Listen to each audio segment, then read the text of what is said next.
काल यानी कि समय, जिसका जीवन में बहुत महत्व है। संसार में सभी कुछ तो काल के ही अधीन है। जो व्यक्ति समय का सदुपयोग करते हुए उसके अनुसार चलता है, वही प्रगति करता है, और जो समय को सम्मान नहीं देता है, वो जीवन में पिछड़ जाता है। इसी काल को महाकाल करते हैं नियंत्रित। महाकाल है काल के देवता, और पौराणिक ग्रंथों में अवंतिका उज्जैनी को काल के देवता भगवान महाकालेश्वर की नगरी के रूप में गौरव प्राप्त है।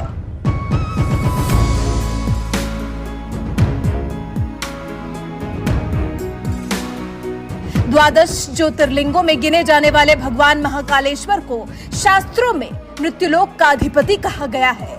तभी इनकी गणना 3 प्रमुख शिवलिंगों में होती है। आकाशे तारकम लिंगम, पाताले हाटकेश्वरम, भूलोके च महाकालम, लिंग त्रय नमोस्तुते। श्री महाकाल की नगरी उज्जैनी मानवाकृति भारत के मध्य स्थान यानी कि नाभि में है। नाभि है मध्य प्रदेश। मध्य प्रदेश के उज्जैन शहर में महाकालेश्वर ज्योतिर्लिंग स्थित है। उज्जैन एक प्राचीन नगर है, जिसे प्राचीन काल में अवंतिका और उज्जैनी के नाम से जाना जाता था।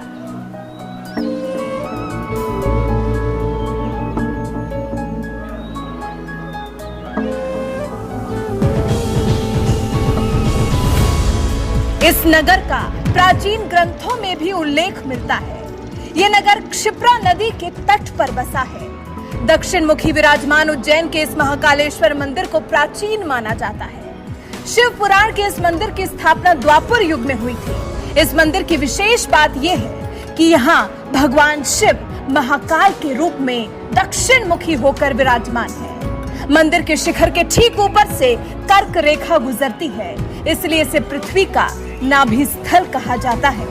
यह पवित्र मंदिर मुख्य रूप से 3 भागों में विभाजित है। महाकाल के मंदिर के ऊपरी हिस्से में नाग चंद्रेश्वर मंदिर है, नीचे ओंकारेश्वर मंदिर है, और सबसे नीचे महाकाल मुख्य ज्योतिर्लिंग के रूप में विराजमान है। यहाँ पर भगवान शिव के साथ ही गणेश, कार्तिकेय और माता पार्वती की मूर्तियां भी स्थापित हैं। इस मंदिर का 14वीं, 15वीं और 18वीं सदी के कई ग्रंथों में वर्णन किया गया है। कहा जाता है कि जब सृष्टि का निर्माण हुआ था, उस समय सूर्य की पहली 12 रश्मियां धरती पर गिरी। उनसे 12 ज्योतिर्लिंग बने। उज्जैन महाकालेश्वर ज्योतिर्लिंग भी सूर्य की पहली 12 रश्मियों से ही निर्मित हुआ। तभी से ही बाबा महाकालेश्वर का पूजन उज्जैन में होता है।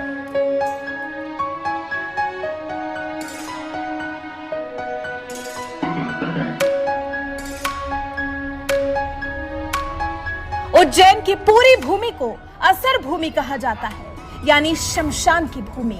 महाकाल की नगरी में हर सिद्धि, काल भैरव, विक्रांत भैरव आदि भगवान विराजमान है। उज्जैन में महाकालेश्वर मंदिर परिसर में कई देवी देवताओं का मंदिर है।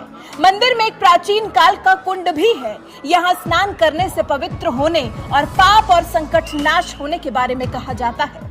आपको बता दें, बाबा महाकाल सृष्टि की उत्पत्ति के साथ यहाँ स्वयं प्रकट हुए।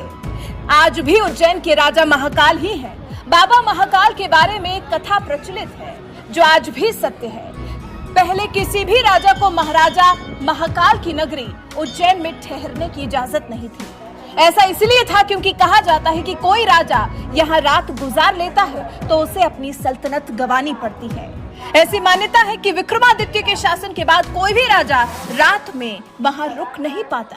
कहा जाता है कि जिसने भी यह दुस्साहस किया वो संकटों से घिर जाता है। इसी वजह से महाकाल की शरण में रहने के लिए सिंधिया राजघराने ने महल बनवाया। उस समय में सिंधिया राजघराने ने उज्जैन में काली देह महल अपने ठहरने के लिए बनवाया था। और फिर उज्जैन की भस्म आरती के बारे में कौन नहीं जानता।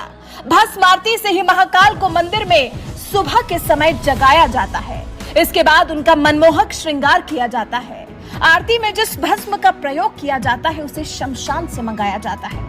माना जाता है कि भस्म से ही संपूर्ण सृष्टि का सार है।